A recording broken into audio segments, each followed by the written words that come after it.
প্রিয় শিক্ষার্থীবৃন্দ, অনলাইন ক্লাসে তোমাদের অভিনন্দন। আশা করি তোমরা সবাই ভালো আছো। আমি বীণা রানী, সহকারী শিক্ষক, খলিয়াগঞ্জিপুর স্কুল অ্যান্ড কলেজ। আজকে আমি সপ্তম শ্রেণীর গণিত নিয়ে আলোচনা করব। আমরা জানি গণিতের 4টি অংশ।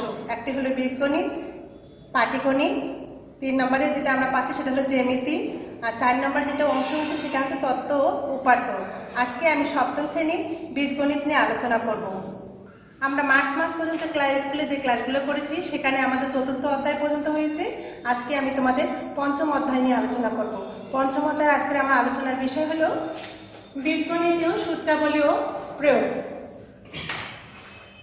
এক্ষেত্রে আজকে আমি অনেকগুলো সূত্র আছে এবং অনুসিদ্ধান্ত আছে। এই সূত্র অনুসিদ্ধান্তগুলোর মধ্যে আমি আজকে 2টি সূত্র নিয়ে আলোচনা করব। একটি হচ্ছে a plus B all square equal a square plus 2ab plus b square। এক্ষেত্রে দুটি রাশি হচ্ছে a আর একটি হচ্ছে a একটি হচ্ছে b।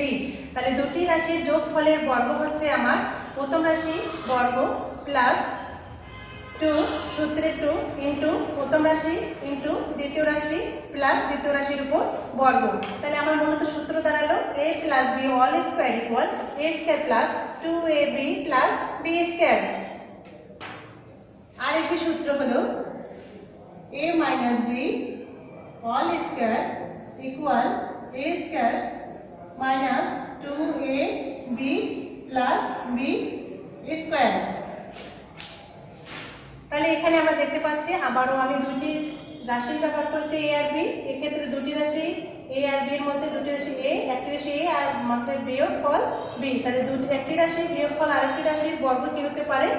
এখানে আমরা দেখতে পাচ্ছি দুটি রাশি a আর b, এটার বর্গ হচ্ছে এখানে প্রথম রাশির বর্গ বিয়োগফল সূত্রে 2 ইন্টু হচ্ছে প্রথম রাশি ইন্টু দ্বিতীয় রাশি প্লাস দ্বিতীয় রাশির উপর বর্গ। তাহলে আমার দুটি সূত্র, একটি হলো কি a plus b all square equal a square plus 2ab plus b square, আরেকটি হলো a minus b all square equal a square minus 2ab plus b square.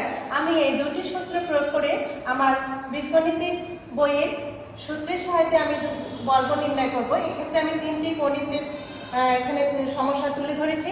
এই সমস্যাগুলো এখন আমি কি করব, এই সূত্রের সাহায্যে আমি সমাধান করব। এক্ষেত্রে আমি 1 নম্বর অঙ্কটা তোমাদের এখানে তুলে দিচ্ছি। প্রিয় শিক্ষার্থীবৃন্দ, এখানে 1 নম্বর গণিতে হচ্ছে a প্লাস 5। তাহলে এই প্রথম রাশি আমার হচ্ছে a আর দ্বিতীয় রাশি আমার হচ্ছে কত 5। তাহলে এই ক্ষেত্রে অতএব হচ্ছে a প্লাস b, এটার উপর স্কয়ার যদি করে দিলে a প্লাস b, এখানে আমার হচ্ছে 5। তাহলে ইকুয়াল প্রথম রাশি বর্গ প্লাস, যেহেতু এখানে যোগের সূত্র মানে প্লাসের সূত্র, প্লাস সূত্রে 2, এখানে প্রথম রাশি a দ্বিতীয় রাশি হচ্ছে 5 প্লাস 5 এর উপর স্কয়ার।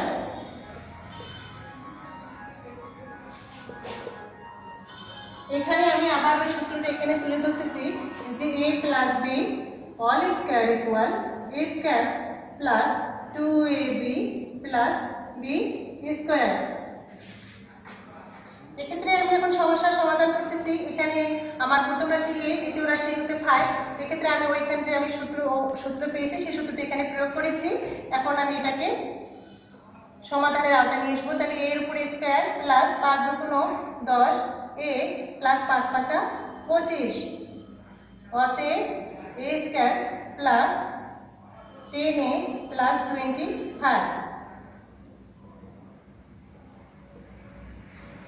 প্রিয় শিক্ষার্থীবৃন্দ, আমি এখানে 1 নম্বরে যে সূত্রটা পেয়েছি এই সূত্রটা কি করেছি, আমি গাণিতিক সমস্যা আমার 1 নম্বরে এখানে আছে a প্লাস 5, সেটিকে আমি এখানে কি সূত্রের আওতায় ফেলে সমাধান করেছি। যেহেতু এখানে দুটি রাশির মধ্যে যোগ চিহ্ন আছে প্লাস চিহ্ন আছে, সেহেতু আমি প্লাসের সূত্রটা এখানে প্রয়োগ করে এটিকে সমস্যার সমাধান করেছি। প্রিয় শিক্ষার্থীবৃন্দ, আশা করি তোমরা বুঝতে পেরেছ যে সূত্রগুলো প্রয়োগ করে কিভাবে সমস্যার সমাধান করতে হবে। এর জন্য আমাদের কি করতে হবে, এই অনুশীলনী সমস্যার সমাধান করতে গেলে আমাদের সূত্রগুলো সবার কি করতে হবে, মুখস্থ রাখতে হবে, যাতে আমরা কি বীজগণিতের এই ধরনের সমস্যাগুলো, বর্গের সমস্যাগুলো আমরা সমাধান করতে পারি। এখন আমি তোমাদের দ্বিতীয় অঙ্কটি মানে মাইনাসের সূত্র যেটা আমি আছে দ্বিতীয় রাশির ক্ষেত্রে, এটা আমি প্রয়োগ করে তোমাদের সমাধান করে দেবো।